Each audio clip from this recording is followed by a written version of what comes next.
los abogados a las 12 del día, los abogados de varios generales del Ejército van a dar una conferencia de prensa respecto al tema del GIEI.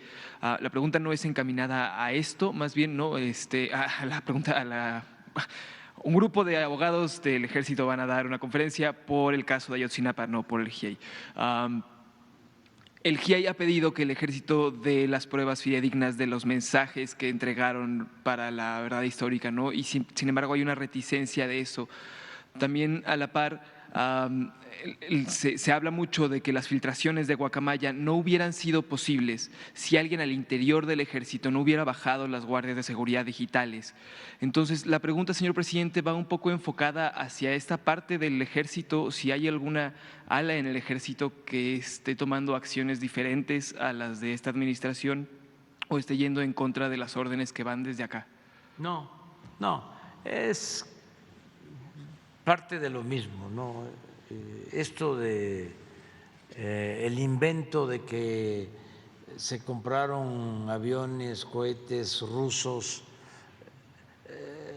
son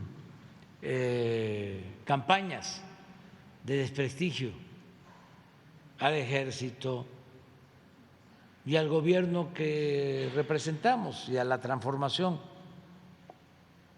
Es que había mucha simulación, muchísima, en organizaciones no gubernamentales, en las llamadas organizaciones de la sociedad civil, en organizaciones campesinas independientes. Ya no hablemos pues, del sector obrero, en la intelectualidad, en los organismos internacionales.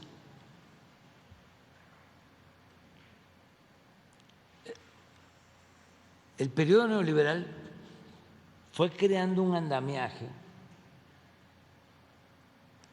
muy perverso para crear o reconocer o impulsar o promover nuevos derechos.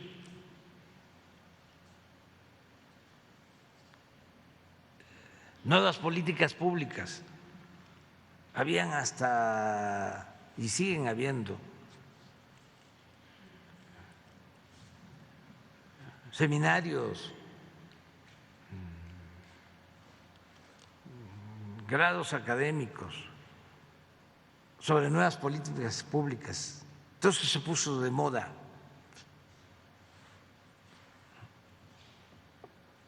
Para que volteáramos a ver por otro lado y que no nos fijáramos en lo esencial, que era el saqueo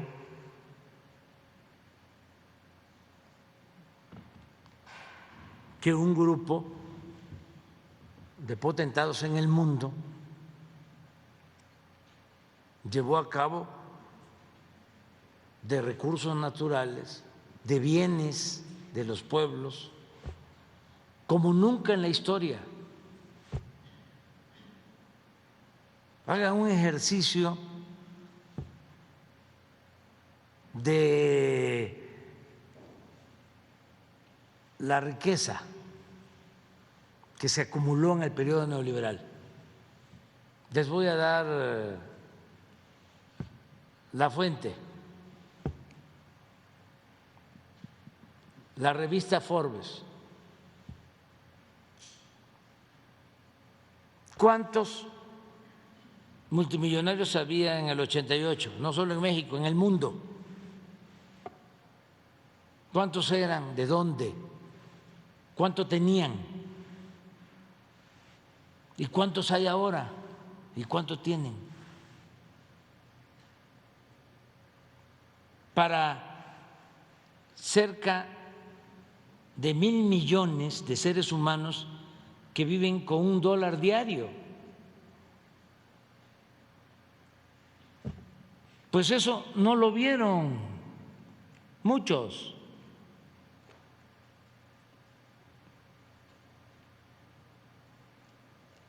Porque estábamos en otras cosas. Es como en México, el principal problema es la corrupción, el saqueo, como nunca en la historia.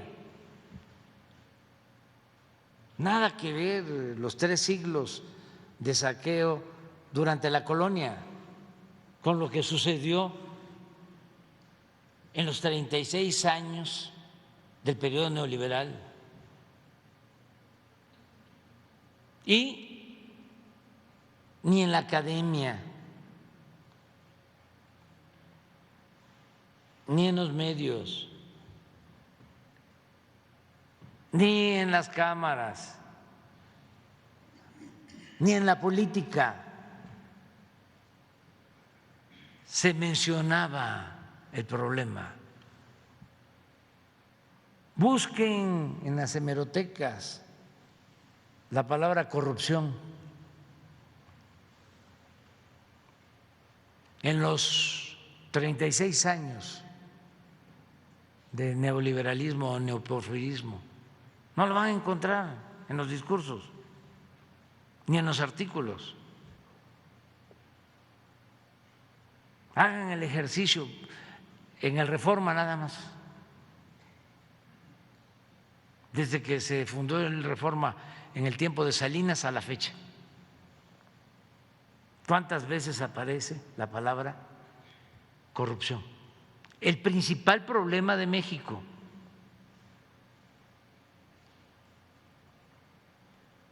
Entonces, esto de que el ejército no da información, no es cierto. El ejército está ayudando en todo, pero si no saben que el ejército surge de un movimiento revolucionario en México, y la vez pasada lo recordaba, el 18 de febrero detienen al presidente Madero, aquí en Palacio. 18 de febrero, a él y al vicepresidente, José María Pino Suárez, y al general Felipe Ángeles. Y ese día Huerta manda un telegrama a todos los gobernadores, decirles que el Senado le había autorizado para que él ejerciera la presidencia de la República. Y todos aceptaron, vergonzosamente, menos un gobernador, Venustiano Carranza, que esa noche se pronunció y al día siguiente el Congreso de Coahuila le dio facultades al gobernador, entre otras cosas. Primero, se desconoce al usurpador. Y segundo, para que constituya un ejército. Por eso, el Día del Ejército es el 19 de febrero. Así surge nuestro ejército. Y ahora que porque ya estoy escribiendo sobre mi discurso del 20 de noviembre, que voy a dar respuesta a muchas de estas cosas.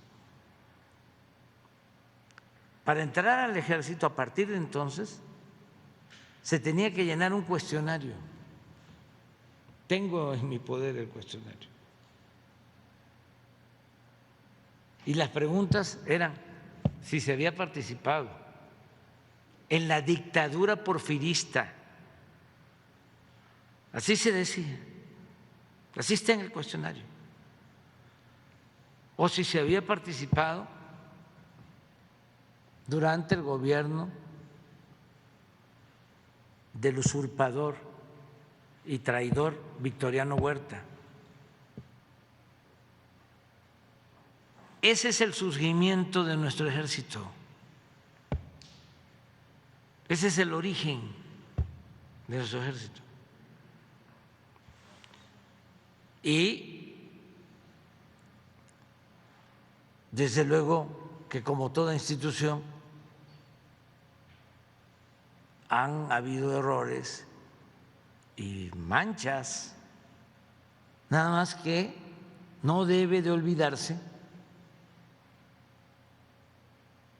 que la actuación del ejército en esos casos lamentables, cuestionables, obedecieron a órdenes de los, ¿cómo se les llamaba antes?, jefes máximos o presidentes civiles. Pero, porque somos también muy dados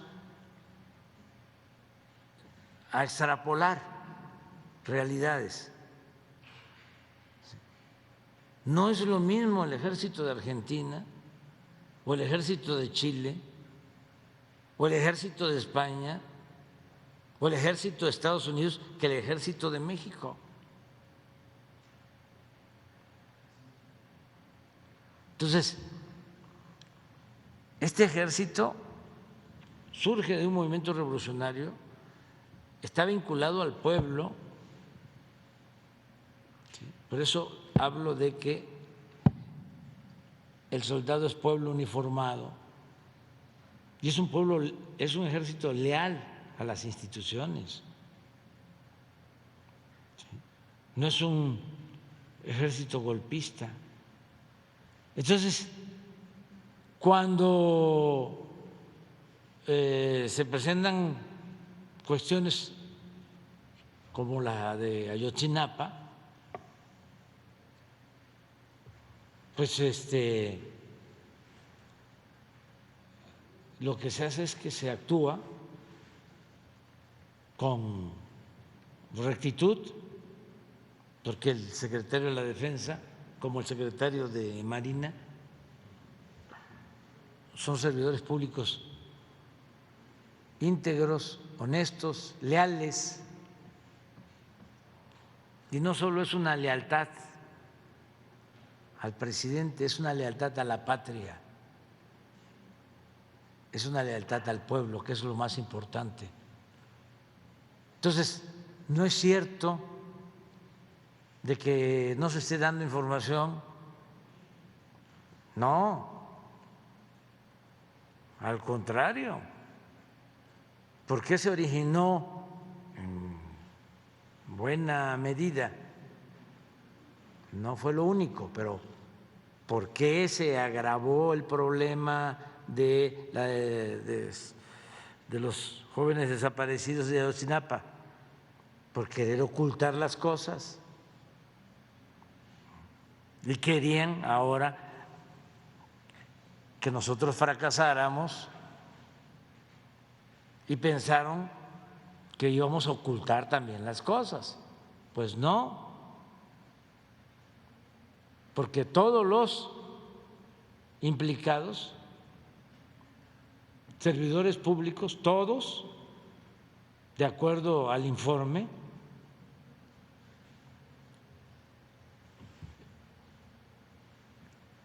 tienen orden de aprehensión o ya están detenidos.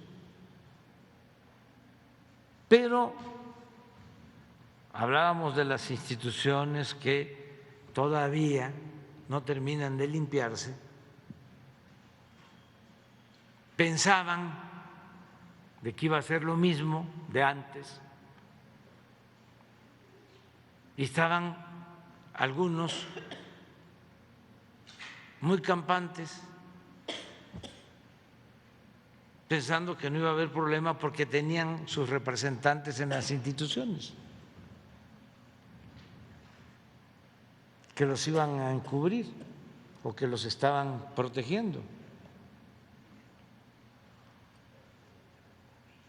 Entonces, cambió todo, no lo esperaban y por eso es el desconcierto. Y va a seguir la investigación y no va a haber impunidad.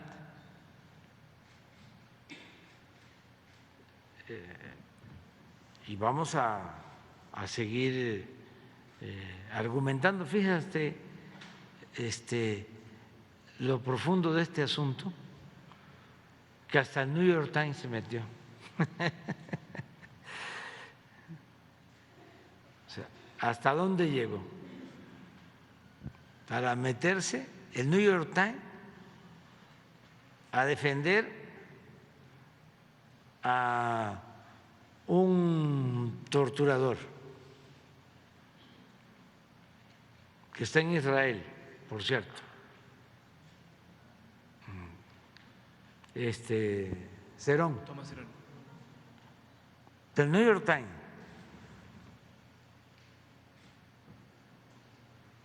¿Cómo sacó la información de Israel? ¿Quién se la proporcionó? ¿Grabaron? ¿Cuál fue la práctica para tener esa información? Entonces, es lo que puedo comentarte, ¿no? Gracias, señor presidente.